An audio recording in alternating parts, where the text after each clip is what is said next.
হরে কৃষ্ণ। আমরা প্রভুপাদ লীলামৃত অর্থাৎ প্রভুপাদের জীবনী আলোচনা করছিলাম। আমরা গত ক্লাসে আলোচনা করেছি শ্রীল প্রভুপাদ অর্থাৎ অভয় চরণারবিন্দ,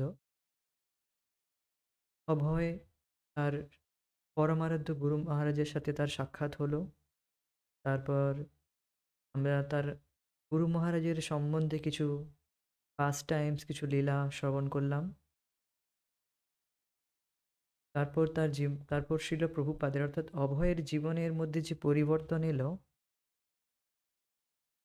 সেই বিষয়টা আজকে আমরা দেখব। আর তো তিনি এখন রয়েছেন কলকাতার উল্টাডাঙ্গা জাংশনে, সেইখানেই তার বাড়িতেই রয়েছেন। আর তিনি এখন একজন ব্যবসায়ী, বোস ল্যাবরেটরির একজন ম্যানেজার। তো তিনি যখন তার গুরু মহারাজের কাছে আদেশ পেলেন, যখনই তুমি অর্থ পাবে তখনই তুমি বই ছাপাবে। whenever you get money you print books। তো তো তিনি তখন ভাবলেন যে প্রচার করতে হলে আমাকে নিজের ব্যবসা হওয়া চাই। আমার যদি নিজের ব্যবসা হয় তাহলে আমি স্বাচ্ছন্দ্যের সাথে প্রচার কার্য করতে পারবো। আমি যখন কারোর আন্ডারে চাকরি করব, তো আমি ঠিক নিজের মতো করে শ্রী চৈতন্য মহাপ্রভুর বাণী প্রচার করতে পারবো না। তো তিনি এই ভেবে সিদ্ধান্ত নিলেন যে তিনি বর্তমান যে চাকরি করছেন তা ছেড়ে কিছু ব্যবসা করবেন। তো তখন তার পিতা গৌরমোহন দে তাকে বোঝালো যে না, তুমি যদি এই মুহূর্তে ছেড়ে দাও তাহলে তোমাকে আবার সেই স্তরে উঠতে অর্থাৎ আবার নিজের পায়ে দাঁড়াতে অনেকটা সময় লাগবে। তবুও তিনি আহ, বারবার জেদ করতে লাগলেন বা বলতেই লাগলেন যে হ্যাঁ, আমি ঠিক করে নেব, কৃষ্ণের কৃপায় ঠিক হয়ে যাবে। আর যদি আমি ব্যবসা করি তাহলে আমি নিজের পায়ে দাঁড়াতে পারবো, অর্থাৎ স্বাচ্ছন্দ্যের সাথে আমি কৃষ্ণ ভক্তির প্রচার করতে পারবো। তো তিনি এইভাবে বললেন। তো তিনি সিদ্ধান্ত নিলেন যে তিনি চাকরি ছেড়ে দেবেন। তো এই ভেবে তিনি যখন তার অফিসে গেলেন একদিন, তিনি যে অফিসে কার্য করেন অর্থাৎ বোসেস ল্যাবরেটরিতে, সেখানে তিনি ডক্টর কার্তিক বোস, যিনি হচ্ছেন এই ল্যাবরেটরির প্রধান তিনি প্রতিষ্ঠাতা, ফাউন্ডার। তো তার কাছে গিয়ে তিনি বললেন যে আমি এই চাকরি আর করতে চাই না, আমি আর ম্যানেজার পদে আমি থাকতে চাই না, আমি ইস্তফা দিতে চাই। তখন তিনি জিজ্ঞেস করলেন, কি হলো, কি ব্যাপার, তুমি কেন ছেড়ে দিচ্ছ তুমি? তখন তিনি বললেন, অভয় বললেন যে আমি এই বিষয়, আমি চৈতন্য মহাপ্রভুর বাণী প্রচার করতে চাই, তাই আমি নিজস্ব ব্যবসা চাই। তখন ডক্টর কার্তিক বোস প্রভুপাদকে অর্থাৎ অভয়চরণকে বললেন যে আমাদের উত্তর ভারতে এরই একটি শাখা রয়েছে, তুমি সেই তুমি তার হাল ধরতে পারো। তখন অভয় বললেন, অর্থাৎ শিল প্রভুপাদ বললেন যে সে তো খুব উত্তম বিষয়। তখন তিনি এইবার উত্তর ভারতে তিনি পাড়ি দিলেন। আর সেই বিষয়ে আমরা আজকে শ্রবণ করব। তো 1932 সালে অভয়চরণকে সপরিবারে ব্যবসার কাজে এলাহাবাদে যেতে হয়েছিল। অর্থাৎ তিনি এইবার সমস্ত কিছু যে কার্যভার তিনি নিজস্ব হাতে নিলেন, নিজেই আহ, সমস্ত কার্যভার, অর্থাৎ যে উত্তর ভারতে যে বোস ল্যাবরেটরি যে শাখা ছিল সেই শাখার ভার তিনি নিজেই হাতে নিলেন এবং সেখান থেকে তিনি ভক্তি সিদ্ধান্ত সরস্বতী ঠাকুরের শিষ্যত্ব গ্রহণ করেন। তো সেখানে যখন তিনি ছিলেন, তো সেখানে তিনি ভক্তি সিদ্ধান্ত সরস্বতী ঠাকুরের কাছ থেকে তিনি দীক্ষা গ্রহণ করেন। ভারতবর্ষে তার জীবনের পরবর্তী 30 বছরের কাহিনী হচ্ছে তার গুরু মহারাজের আদেশ শিরোধার্য করে এককভাবে বিশ্বব্যাপী কৃষ্ণ ভাবনামৃত প্রচারের চেষ্টা করার কাহিনী। তো এইবার থেকে তিনি ব্রতী হলেন যে গুরু মহারাজের আদেশ অনুযায়ী আমি বিশ্বব্যাপী কৃষ্ণ ভাবনামৃত আন্দোলন প্রচার কার্য এগিয়ে নিয়ে যাব।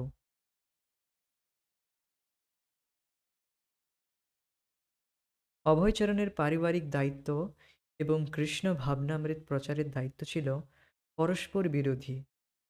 তো এইবার একদিকে তিনি সিদ্ধান্ত নিলেন কৃষ্ণ ভক্তি প্রচারের জন্য, কিন্তু তার পরিবারের সদস্যরা, প্রধানত তার স্ত্রী আর তার কিছু সন্তানও ছিল, তো তারা অতটা, প্রধানত তার স্ত্রী, তারা অতটা সাপোর্ট করেননি। তারা ছিল এর ঠিক বিরোধী, অর্থাৎ তারা বাড়িতে কৃষ্ণ ভাবনা অনুশীলন করার জন্য পক্ষপাতী ছিল, কিন্তু প্রচারের প্রতি তারা উদাসীন ছিল। তারা এই বিষয়ে কোনো আহ, উৎসাহ দেখায়নি। প্রধানত স্ত্রী তার স্ত্রী নিজের বাড়িতে আধ্যাত্ম ভাবাপন্ন হলেও কৃষ্ণ ভাবনামৃত প্রচারের ব্যাপারটি পছন্দ করতেন না। এমনকি তিনি যখন তাদের বাড়িতে অনেক লোকজনের সম্মুখে ভগবদ্গীতা প্রসঙ্গে কথা বলতেন, অর্থাৎ অর্থাৎ শিল প্রভুপাদ যখন ভগবদ্গীতার বিষয়ে বাড়িতে আলোচনা করতেন, তখন তার স্ত্রী উপরতলায় বসে চা পান করতেন। তার একগুঁয়েমি সত্ত্বেও তিনি ধৈর্য সহকারে তাকে কৃষ্ণ ভাবনামৃত প্রসারের কার্যকর্ম সঙ্গে যুক্ত করতে চেষ্টা করেছিলেন। তো একগুঁয়েমি হওয়া সত্ত্বেও প্রভুপাদ বারবার তার স্ত্রীকে বোঝাতেন কৃষ্ণ ভাবনামৃত প্রসার কতটা গুরুত্বপূর্ণ।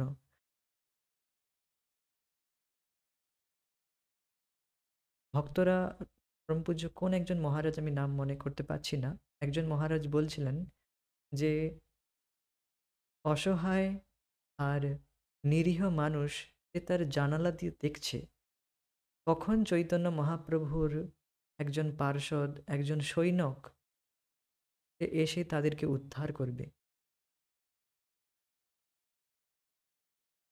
এই জগতে মূল অভাব হচ্ছে ভগবত চেতনা, ঈশ ভাবনার অভাব।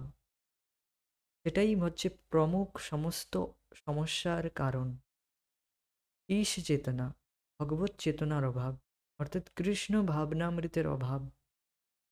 তো এই প্রচার প্রসার যে কতটা গুরুত্বপূর্ণ, এটা প্রায় সাধারণ মানুষ বুঝতে পারে না। তারা অন্য কোনো কাজকে বেশি গুরুত্বপূর্ণ বলে মনে করে। তো ঠিক তেমনি এখানে তার স্ত্রীও ঠিক এই বিষয়ে অতটা গুরুত্ব তিনি দিতে পারছিলেন না। এমনকি তিনি চা পর্যন্ত ছাড়তে পারছিলেন না। একজন ওষুধ বিক্রেতা হিসেবে তিনি উত্তর ভারতের বিভিন্ন অংশে ট্রেনে চড়ে ভ্রমণ করতেন। তো তিনি একজন ঔষধ বিক্রেতা হিসেবে উত্তর ভারতে প্রায় যাত্রা করতেন। তিনি ভেবেছিলেন যে যদি তিনি খুব ধনী হন, তাহলে সেই অর্থ ভক্তি সিদ্ধান্ত সরস্বতী ঠাকুরের প্রচার কার্যে ব্যয় করবেন। এই ভাবনা তাকে ব্যবসায় উদ্দীপ্ত করেছিল। আর বাস্তবেই প্রত্যেকটি গৃহস্থের এই ভাবনা রাখা উচিত। গৃহস্থকে তার অর্থ কৃষ্ণ চেতনায়, কৃষ্ণ ভাবনাময় প্রচার কার্যে ব্যবহার করা উচিত। আমরা প্রভুপাদের যে স্মল বুকসে আলোচনাতে আমরা আলোচনা করেছি যে এই সমস্ত অর্থ যত আমরা নিজের ইন্দ্রিয় তৃপ্তির জন্য ব্যবহার করব, কেবল নিজের আত্মসন্তুষ্টির জন্য আর কেবল নিজের পরিবারের আত্মসন্তুষ্টির জন্য যদি ব্যবহার করি, তাহলে এই অর্থ কিন্তু আমাদের সাথে বেশি দিন থাকবে না। এই অর্থই কিন্তু অনর্থের কারণ হয়ে দাঁড়াবে। কারণ এই সমস্ত অর্থ হচ্ছে লক্ষ্মী দেবী, আর লক্ষ্মী হচ্ছেন নারায়ণের সেবিকা। তো যেহেতু তিনি নারায়ণের সেবিকা, তো আমাদের উচিত এই লক্ষ্মী অর্থাৎ ধনসম্পদকে ভগবান শ্রীকৃষ্ণের সেবায় ব্যবহার করা, তার প্রচার কার্যে ব্যবহার করা। তখনই এই অর্থের সৎ ব্যবহার হবে, তখনই এই অর্থ আমাদের অনর্থের কারণ হয়ে দাঁড়াবে না। প্রত্যেকটি গৃহস্থের উচিত এই কার্য করার। তো তিনি একজন আদর্শ গৃহস্থের ভূমিকা এখানে গ্রহণ করেছেন। আদর্শ গৃহস্থ হিসেবে তিনি দেখাচ্ছেন যে কিভাবে কৃষ্ণ চেতনার জন্য আমাদের জীবন অতিবাহিত করা উচিত। তাহলেই কিন্তু আমরা এই যে জাগতিক যে ভোগ বাসনা, এর থেকে মুক্ত হতে পারবো। নাহলে আমরা এই গৃহস্থ জীবনকে কিন্তু অন্ধকূপ বলা হয়েছে। যদি এখানে কৃষ্ণ চেতনা না থাকে, এটি অন্ধকূপের সমান। অন্ধকূপ মানে যেখানে কোনো জল তো নেই, সাথে, সাথে কোনো আলোও নেই, অন্ধকূপ। তো এই অন্ধকূপের সমান গৃহস্থকে বলা হয়েছে, তুলনা করা হয়েছে। যদি গৃহস্থ কৃষ্ণ ভাবনায় না থাকে, কৃষ্ণ চেতনায় অনুশীলন করলে অর্থাৎ কৃষ্ণ ভাবনা প্রচার, সাথে, সাথে নিজেও আচার করছে, এই দুটো কার্যের মধ্যে যদি সংলগ্ন থাকে, তাহলে সেই গৃহস্থ কিন্তু প্রকৃত গৃহস্থ, সে গৃহমেধী নয়। যে এক প্রকৃত গৃহস্থ আশ্রমে রয়েছে, সে কৃষ্ণ চেতনায় রয়েছে। সে কখনো ভোগ বাসনার দ্বারা প্রভাবিত হবে না।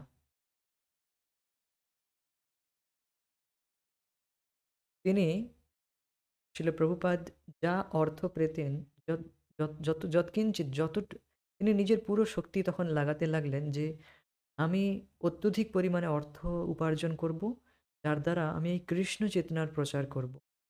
অনেকে মনে করতে পারে যে শ্রীল প্রভুপাদ ভক্তি সিদ্ধান্ত সরস্বতী ঠাকুরের সঙ্গে সাক্ষাৎ করার আগে তিনি একজন গৃহমেধী ছিলেন, অর্থাৎ তিনি একজন খুব ভালো রকম গৃহস্থ ছিলেন। হ্যাঁ, তিনি একজন আদর্শ গৃহস্থের ভূমিকা গ্রহণ করেছেন। আর না তো এই তথাকথিত জগতে যারা কেবল গৃহ, গেহ আর দেহ আর গেহের মধ্যেই পড়ে থাকে। অর্থাৎ কেবল শরীরের কথা মনে থাকে, আর শরীরের সম্বন্ধিত যে সমস্ত আমার পরিবারের লোক রয়েছে, তাদের কথাই, তাদের মধ্যেই তার আর কোথাও সে আর বেরোতে পারে না। তার ইন্দ্রিয়গুলি ওইখানেই সীমিত থেকে যায়। অর্থাৎ গৃহ অন্ধকূপের মধ্যেই সে সেখানেই মারা যায় শেষ পর্যন্ত। কিন্তু প্রভুপাদ একজন আদর্শ গৃহস্থের উদাহরণ তিনি তুলে ধরেছেন। তিনি প্রথম থেকেই কৃষ্ণ ভাবনা অনুশীলনে প্রগতিশীল ছিলেন। তারপর তার গুরু মহারাজের আশ্রয়ের পর তিনি আরও ভাবে কৃষ্ণ চেতনার প্রসারে তিনি লেগে গিয়েছেন। ব্যবহার করছেন তার অর্থ, তার শক্তি, সমস্ত কিছু। তো এটি আমাদের কখনোই ভাবা উচিত নয় তিনি একজন খুবই ভালো রকমের একজন গৃহস্থ ছিলেন। অর্থাৎ অনেকে এটি মনে করেন যে কৃষ্ণ চেতনা তিনি পরবর্তীকালে তিনি খুব বড় প্রচারক হলেন। কিন্তু তার আগে তিনি একজন খুব গৃহমেধী ছিলেন। কিন্তু তিনি গৃহমেধী নন, তিনি গৃহস্থ, আদর্শ গৃহস্থ ছিলেন। আর তিনি তো একজন ভগবান কৃষ্ণের পার্ষদ, শুদ্ধ ভক্ত। তিনি আচরণ করে দেখাচ্ছেন। তিনি একজন আচার্য। আচার্য মানে? আচার্য মানে যিনি আচরণ করে দেখান। এইভাবে আচরণ করলে আমরা আমাদের মানুষ্য জীবনটাকে সফল করতে পারবো। তিনি হচ্ছেন প্রকৃত আচার্য। এই জগতে দেখবেন অনেকে নিজের নামের ১ম এ আচার্য লাগিয়ে নেয়। কেবল নামের নামের আগে পিছনে যদি আচার্য লাগিয়ে নেই, সে আচার্য হয়ে যায় না? অনেক জ্যোতিষী দেখবেন নামের আগে আচার্য নেয়, বা তাদের টাইটেলও আচার্য হয় মাঝে, মাঝে। তারা কেবল নামমাত্র আচার্য। প্রকৃত আচার্য অর্থাৎ যিনি আচরণ করে দেখাবেন। কিভাবে আমরা কৃষ্ণ চেতনাকে প্র্যাকটিক্যালি আমরা তা সম্পাদন করতে পারবো। যেমন ভগবদ্গীতার যে পরম জ্ঞান, ভগবদ্গীতার যে সার মর্ম রয়েছে তার মধ্যে একটি শ্লোক যে সর্বধর্মান পরিত্যাজ্য মাম একম শরণম ব্রজ। সমস্ত কিছু যে ধর্ম রয়েছে সেগুলো ত্যাগ করে কেবল তুমি কৃষ্ণের শরণাপন্ন হও। অর্থাৎ ভগবান বলছেন আমার শরণাপন্ন হও। তো এটিকে ব্যবহারিক প্র্যাকটিক্যাল করে দেখালেন কিনি? শ্রীকৃষ্ণ চৈতন্য মহাপ্রভু। অর্থাৎ তিনি স্বয়ং কৃষ্ণ। তিনি স্বয়ং কৃষ্ণ, তিনি একজন ভক্ত হয়ে দেখাচ্ছেন কিভাবে সমস্ত কিছু ত্যাগ করে, যা আনওয়ান্টেড, অপ্রয়োজনীয়, সেই সমস্ত কিছু ধর্ম ত্যাগ করে, কৈটব ধর্ম ত্যাগ করে, ভাগবতমে বলা হয়েছে সর্বধর্মান নট ধর্ম প্রজ্জিত কৈতব। যে সমস্ত এই যে ভাগবত ধর্মে সমস্ত ছল ধর্মকে কিকড আউট করা হয়েছে। তো যে বাস্তবিক ধর্ম আমাদের ভাগবত চেতনা, অর্থাৎ ভগবত চেতনা জাগৃত করার জন্য যে নিয়ম পালন করা, যার দ্বারা আমাদের সুপ্ত প্রেম ভগবানের প্রতি জাগ্রত হবে, সেই পন্থা তিনি বাস্তবায়িত করে দেখিয়েছেন একজন ভক্ত হয়ে। আর তিনি শিখাচ্ছেন আমাদের কিভাবে কৃষ্ণ ভক্ত হওয়া যায়। তো ঠিক তেমনি শিল প্রভুপাদ আর আচার্য বর্গেরাও তারাও আসেন। ভগবানের পার্ষদরাও আসেন, তারাও দেখাতে আসেন আমাদেরকে কিভাবে আমরা প্র্যাকটিক্যালি তা ব্যবহার করতে পারি। প্র্যাকটিক্যালি এই শিক্ষাকে আমরা কাজে লাগাতে পারি। শিল প্রভুপাদের তাৎপর্য পড়বেন। খুব সুন্দর তা ব্যবহারিক দৃষ্টান্তের সাথে আলোচনা করা হয়েছে। খুব সুন্দরভাবে। অভয়চরণের পক্ষে তার গুরু মহারাজের সঙ্গে সাক্ষাৎ করা বা তার সঙ্গে ভ্রমণ করা সম্ভব হচ্ছিল না। কিন্তু সম্ভব হলেই তিনি ব্যবসার কাজে কলকাতায় আসতেন।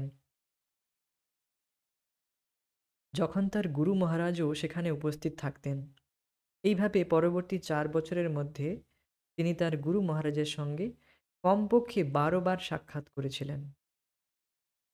তো একটি সাক্ষাতের বিষয়ে আমরা আলোচনা তো একবার তিনি যখন দিল্লি যাচ্ছিলেন দিল্লি যাচ্ছিলেন। তো ট্রেনে করে দিল্লি যাচ্ছেন। তো একজন রাস্তায় মানে অর্থাৎ তার যাতায়াত পথে একজন তার সাথে একজন যাত্রীও আরেকজন রয়েছে। তো জিজ্ঞেস করছেন, "কোথায় যাবেন?" বলছেন, "দিল্লি যাচ্ছি।" "আমিও যাচ্ছি।" তিনিও বললেন, "আমিও যাচ্ছি।" "ঠিক আছে চলুন।" তারপর আলাপচারিতার মাধ্যমে প্রসাদ দিলেন তিনি কিছু। প্রভুপাদ তিনি এই যাত্রীকে কিছু প্রসাদ দিলেন, ফল দিলেন। ১ম এ তিনি চায়ের কথা বলছিলেন কিন্তু "না, না আমি চা খাই না।" একজন বৈষ্ণব, "আমরা চা খাই না।" তিনি তখন ফল দিলেন বলে, "ঠিক আছে আমি ফল গ্রহণ করব।" তো তারপর যখন বৃন্দাবনের স্টপেজ এলো অর্থাৎ এর রাস্তাতেই বৃন্দাবনের স্টপেজ রয়েছে। বৃন্দাবনের স্টপেজ এলো, তিনি বললেন, "আমি এখন নেমে যাব।" "কেন?" "না আমি আর যাব না। আমি এখানে নেমে যাব। আমার গুরু মহারাজ এসেছে আমি খবর পেয়েছি। আমার গুরু মহারাজ এসেছে এখানে। আমি এখানে নেমে যেতে চাই।" "ঠিক আছে তো তিনি বৃন্দাবনে নেমে গেলেন। কিন্তু পরিকল্পনা ছিল দিল্লির। কিন্তু তখন তিনি বৃন্দাবনে নেমে গেলেন। তারপর বৃন্দাবনে নেমে সেখানে গুরু মহারাজের যে আশ্রম সেখানে গেলেন। সেখানে তার শিষ্যের সাথে দেখা করলেন। তারপর তারপর তিনি তার গুরু মহারাজের সাথে দেখা করলেন। গুরু মহারাজের কাছে তিনি যাওয়ার সাথে সাথেই তিনি জিজ্ঞেস করলেন যে, "প্রসাদ পাবেন কিনা? আপনি অনেক দূর থেকে এসছেন।" তো তিনি বললেন, "না, না আমি এখন পাবো না। আমি আপনার সাথেই থাকতে চাই।" তো এইভাবে তিনি খুব আত্মীয়তার সাথে তার গুরুর সাথে কথাবার্তা করতেন, বার্তালাপ করতেন খুব আত্মীয়তার সাথে। আর শিল ভক্তিসিদ্ধান্ত সরস্বতী ঠাকুরও শিল প্রভুপাদের সাথে খুবই আত্মীয়তার সাথে ব্যবহার করতেন।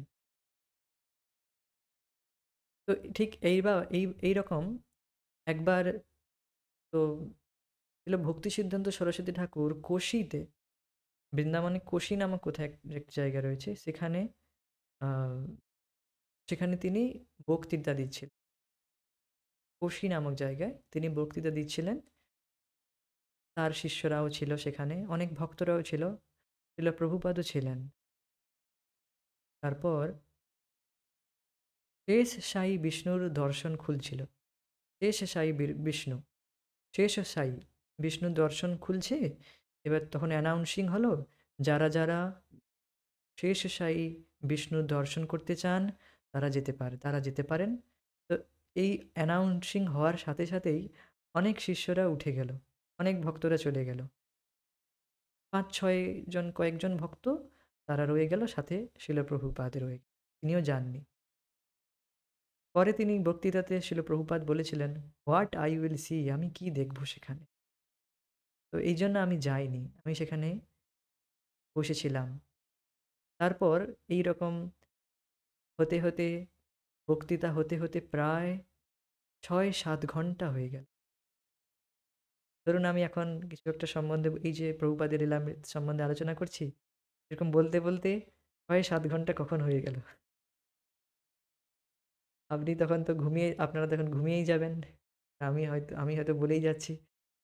তারা ভিডিওটা অফ করে ঘুমিয়ে গেছেন হয়তো। কিন্তু সেখানে সেরকম কোনো সুযোগ নাই। সেখানে সবাই সামনেই বসে রয়েছে। তো তখন প্রায় শেষ মুহূর্তে ২-৩ জন ভক্ত রয়ে গেল। সাথে শিল প্রভুপাদও তিনিও রয়ে গেলেন। তিনিও শুনতে থাকলেন। শিল প্রভুপাদ পরে তিনি লেকচারে বলেছেন যে, যদিও আমি কিছু বুঝতে পারিনি, তবু আমি আমার গুরু মহারাজের গুরু বাক্য শুনতে সেখানে আমি বসেছিলাম। তো তার শিষ্যরা যখন পরে তাকে পরে শিল প্রভুপাদকে রেকমেন্ড করছিল দীক্ষার জন্য যে, "আপনি গুরু মহারাজ অভয় বাবুকে দীক্ষা দিয়েন।" তো শিল ভক্তি সিদ্ধান্ত সরস্বতী ঠাকুর বললেন, আই অলরেডি মার্কড হিম। আমি আগেই তাকে চিহ্নিত করে নিয়েছি। I already marked him. He likes to hear. He likes to hear. তার শ্রবণে রুচি রয়েছে। তার শ্রবণে রুচি রয়েছে। এটাই হচ্ছে আ যোগ্যতা। এটাই হচ্ছে আধ্যাত্মিক গুরু গ্রহণের যোগ্যতা বা শিষ্যত্বের যোগ্যতা। He likes to hear. I marked him. সে শুনতে ভালোবাসে। আমি তাকে আগেই চয়ন করে নিয়েছি।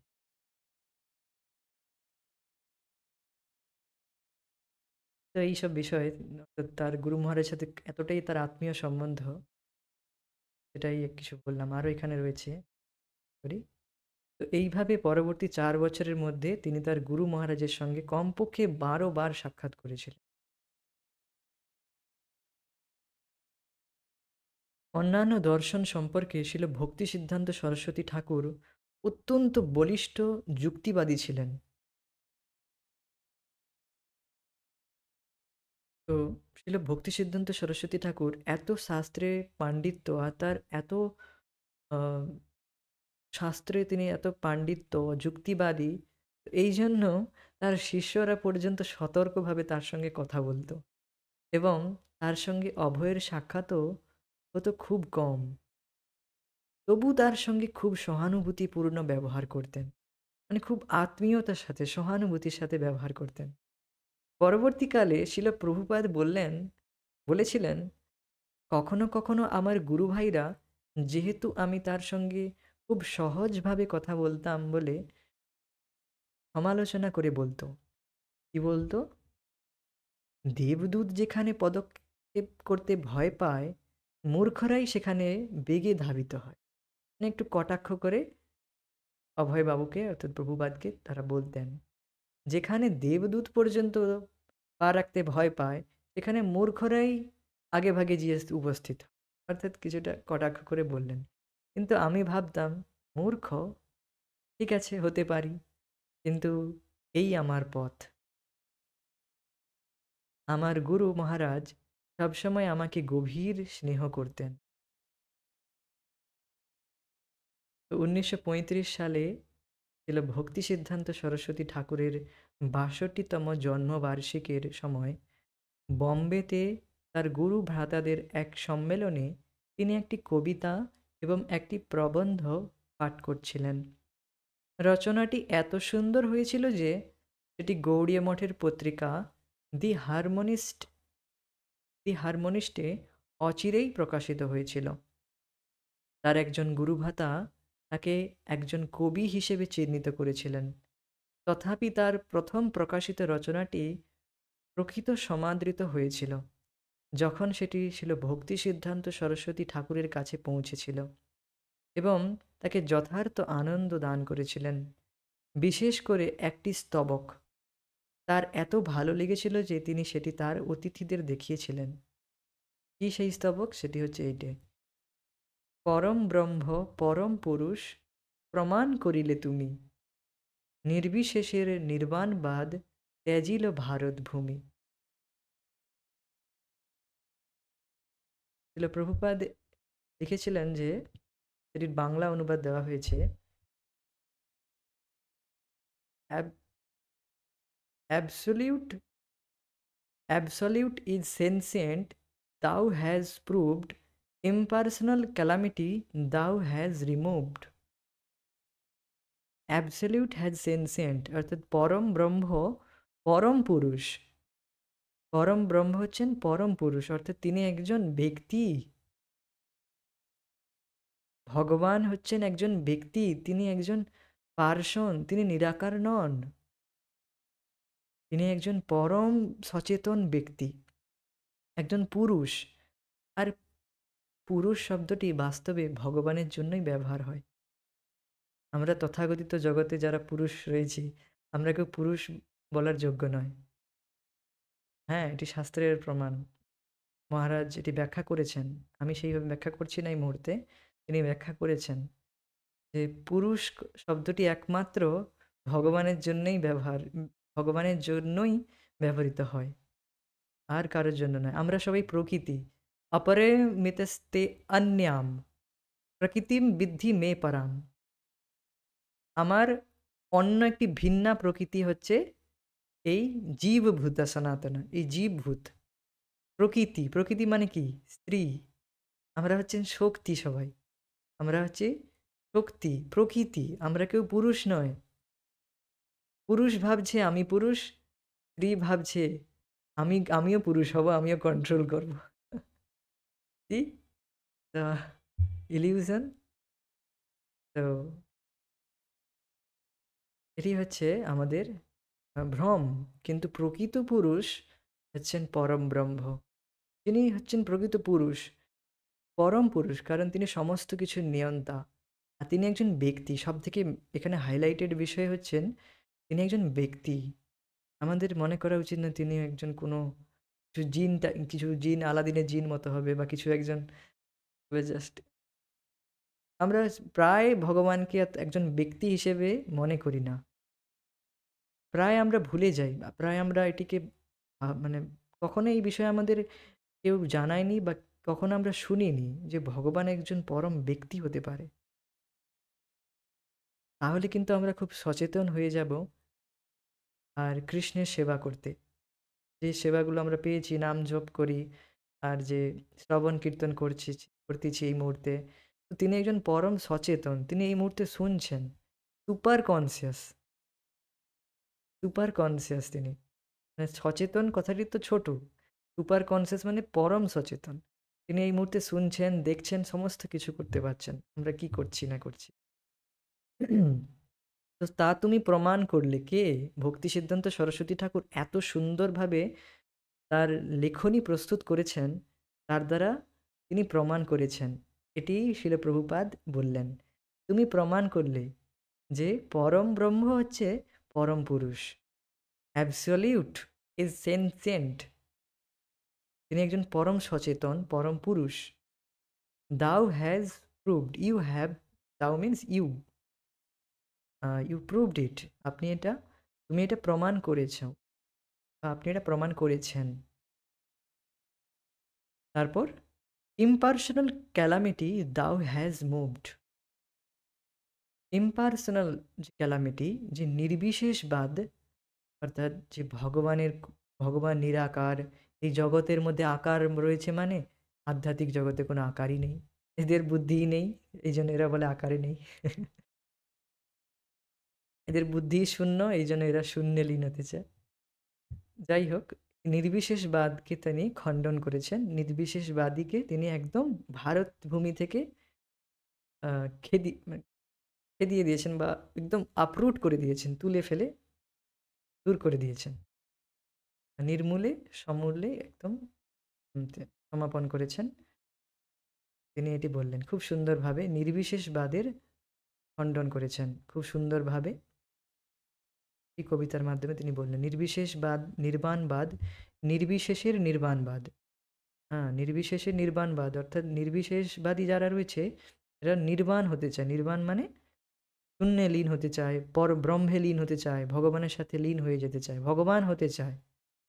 এদেরকে ত্যাজিল। এরা সব আপনার ভয়ে, আপনার সিদ্ধান্ত, আপনার এত সুন্দর শৈলী, বলার এত সুন্দর শৈলী, এত সুন্দরভাবে আপনি প্রমাণ করে দিয়েছেন যে পরম ব্রহ্ম একজন পরম পুরুষ। তো এরা অটোমেটিক সব ভয়ে পালিয়ে গিয়েছে। এরা আর কেউ আপনার সামনে আসতে ভয় পায়। বুঝতে পেরেছেন? আপনি তো প্রমাণ করে দিয়েছেন যে পরম ব্রহ্ম একজন একজন পরম সচেতন ব্যক্তি। এই জন্য এর নির্বিশেষবাদী এরা সব ছুটে পালিয়ে গিয়েছে। এরা অটোমেটিক চলে গিয়েছে। এদেরকে আর কাউকে আলাদা করে তাড়াতে হয়নি। এরা অটোমেটিক চলে গিয়েছে। ত্যাজিল, এটা ত্যাগ করল ভারতভূমি। ভারতে যদিও কিছু মানুষ আধ্যাত্মিক আধ্যাত্মিকতায় রুচি রাখে তারাও নির্বিশেষবাদীর দিকে চলে যায়। তো এইজন্য এটি খুবই গুরুত্বপূর্ণ বিষয়। এমনিতে মানুষ ভগবানকে বিশ্বাস করে না। ভগবান আছে কি নেই, এই সমস্ত ভগবান নেই প্রায় মানুষ মনে করে। তার মধ্যেও যারা কিছুটা আধ্যাত্মিকতায় রুচি রাখে, তারাও এই সমস্ত নির্বিশেষ, নির্বাণ এই সমস্ত কিছুর প্রতি আকৃষ্ট হয়ে যায় বা তারা জড়িয়ে যায়। তো সাধারণ এই ছোট্ট কবিতাতেই তিনি নির্বিশেষবাদী দার্শনিকতার বিরুদ্ধে তার পারমার্থিক আচার্যদেব ছিল ভক্তি সিদ্ধান্ত সরস্বতী ঠাকুরের ধর্মমত ফুটিয়ে তুলেছিলেন। কবিতাটি পড়ে ছিল ভক্তি সিদ্ধান্ত সরস্বতী ঠাকুর বুঝতে পেরেছিলেন যে অভয়চরণ কতখানি গভীরভাবে তার গুরুদেবের মনকে উপলব্ধি করতে পেরেছিলেন।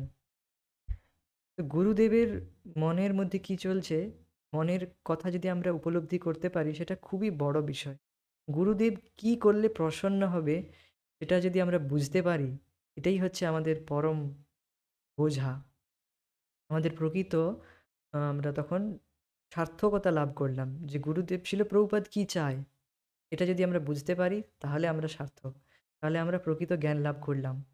শিল প্রভুপাদ কি চায় কি? শিল প্রভুপাদ চায় যে তার গুরু মহারাজের এই আদেশ আরও আমরা প্রচার প্রসার করি। আমরা নিয়মিত ১৬ মালা জপ করি নিষ্ঠার সাথে। এই নয় যে কেবল টেনে হিঁচড়ে কোনো রকম করে দিলাম। না, তিনি তো বলেছেন খুবই মনোযোগ সহকারে। অ্যাজ মাচ অ্যাজ পসিবল যতটা সম্ভব হয় মনোযোগ সহকারে ১৬ মালা জপ করা। আর যে এখন ১৬ মালা করতে পারছে না সে কিছুটার থেকে শুরু করবে। ধীরে, ধীরে করতে ধীরে, ধীরে বাড়াবে। তো এই হচ্ছে প্রসেস। মনোযোগ সহকারে কোয়ালিটি খুবই গুরুত্বপূর্ণ কোয়ান্টিটির থেকে। ধীরে, ধীরে জপ করতে শক্তি লাভ করবে সেই ব্যক্তি। কেউ একজন ২ মালা জপ করছে খুব মনোযোগ সহকারে। ধীরে, ধীরে সে আধ্যাত্মিক শক্তি লাভ করবে। তারপর ২ থেকে সে একদিন ৪ করবে। ৪ থেকে করতে আরও আধ্যাত্মিক সুখ লাভ করবে, আধ্যাত্মিক বল লাভ করবে। তখন সে ৮ করতে ১৬ এইভাবে তারপর সে যখন ভালো লাগবে তার আরও যখন জব ভালো লাগবে, সে যখন মনোযোগ সহকারে করবে সে যখন আরও ১০ টা লোককে বলবে। তো এই হচ্ছে আচার আর প্রচার। এটিই হচ্ছে শিল প্রভুপাদ চান। যে আমরা জব করে সুখী হই, সাথে, সাথে অন্যদেরকেও বলি যাতে তারাও সুখী হয়। এটি হচ্ছে বিষয়, সার বিষয়। এটিই শিলা প্রভুপাদের মিশন।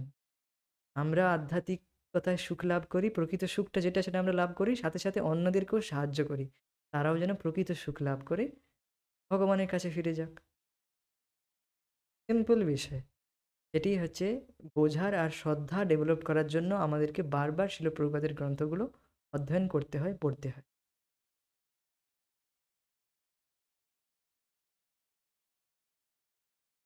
দ্য হারমোনিস্টের সম্পাদককে তিনি বলেছিলেন, ও যা লেখে তাই ছাপাও। Whatever he writes you print it. এরকম কাউকে বলতে পারেন সাধারণত?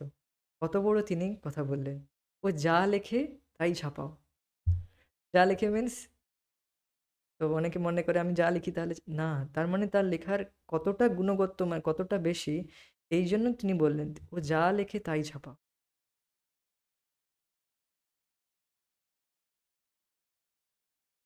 ১৯৩৫ সালে বৃন্দাবনে অভয়চরণের সঙ্গে তার গুরু মহারাজ ছিল ভক্তি সিদ্ধান্ত সরস্বতী ঠাকুরের এক তাৎপর্যপূর্ণ সাক্ষাৎকার হয়। শিষ্যরূপে তিনি নতুন ছিলেন না, বরং গৃহস্থ জীবন থেকেও তার সাধ্য অনুযায়ী একজন নিষ্ঠাবান ভক্তের মতোই কাজ করে যাচ্ছিলেন। একদিন ছিল ভক্তি সিদ্ধান্ত সরস্বতী ঠাকুর যখন অভয়চরণ সহ অন্যান্য ভক্তবৃন্দ পরিবৃত হয়ে পবিত্র রাধাকুণ্ডের পাশে ভ্রমণ করেছিলেন, তখন একসময় তিনি অভয়চরণের সঙ্গে নিভৃতভাবে কিছু কথা বলতে লাগলেন। তিনি বলেছিলেন তিনি বলেছিলেন তার কয়েকজন প্রধান ভক্ত এখন বিবাদে মত্ত হয়েছে। খুব মনোযোগ সহকারে শুনুন, এখানে খুব ইন্টারেস্টিং বিষয় বলা হচ্ছে।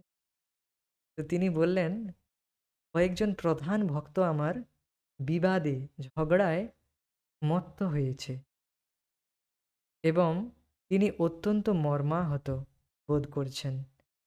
কলকাতায় গৌড়িয়া মঠের প্রধান কেন্দ্রে কে কোন ঘর এবং বিভিন্ন সুবিধা ভোগ করবে তা নিয়ে ঝগড়া করেছিল।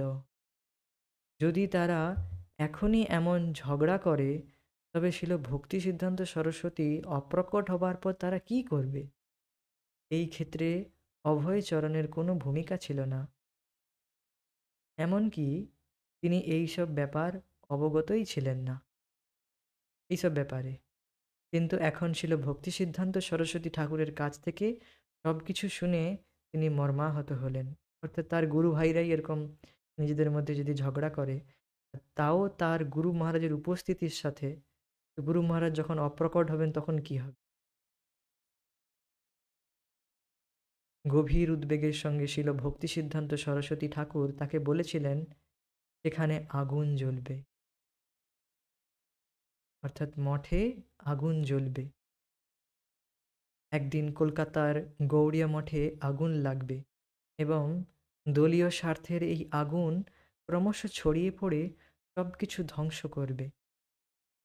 তিনি আরও বলেছিলেন, মন্দিরের দেওয়াল থেকে মার্বেল পাথরগুলি খুলে নিয়ে সেইগুলি বিক্রি করে বই ছাপালে অনেক ভালো।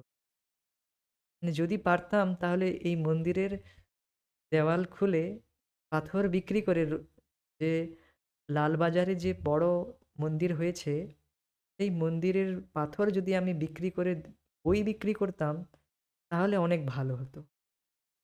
তাহলে আরো অনেক ভালো হবে। লালবাজারে, কলকাতার লালবাজারে এক খুব বড় মন্দির স্থাপিত হয়েছে। মন্দির করেছেন যেটা ভক্তদের, যেটি কিনা অন্যদের আকর্ষণ করার জন্য, সাধারণ জনসাধারণকে আকর্ষণ করার জন্য।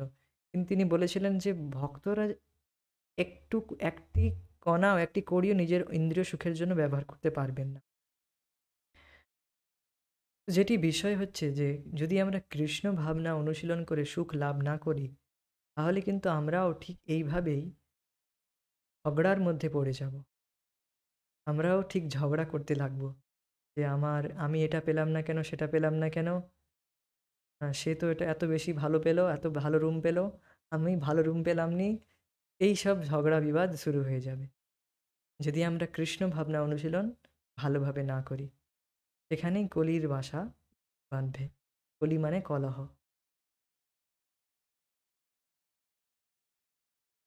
তো এইভাবে তিনি বললেন যে মঠে আগুন লাগবে মানে, সেখানে আগুন লাগবে মানে তাদের মধ্যে যে একতাটা তা থাকবে না, টুকরো টুকরো হয়ে যাবে, সবাই আলাদা হয়ে যাবে। এমনকি এমন অবস্থা হয়েছে যে রক্ত জল করা পয়সায় টাকা দিয়ে ছিল ভক্তি সিদ্ধান্ত সরস্বতী ঠাকুর প্রিন্টিং প্রেস কিনেছিলেন।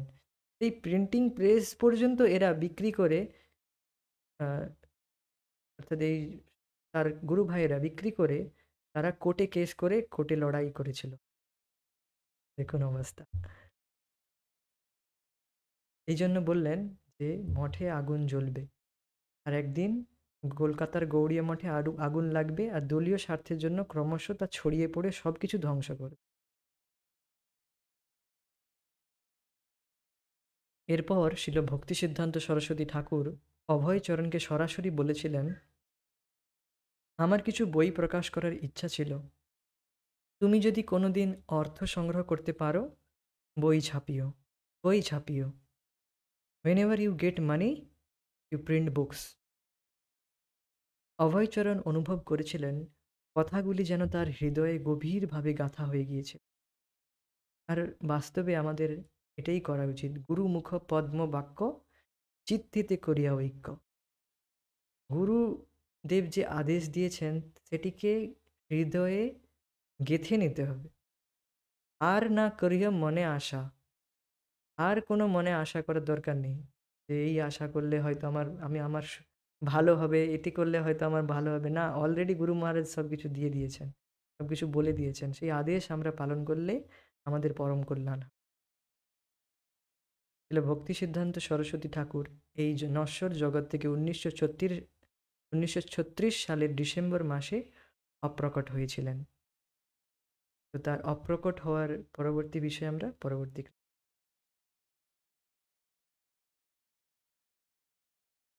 হরে কৃষ্ণ। जय श्रील प्रभुपाद गौर प्रेमा। Thank you so much. Thank you for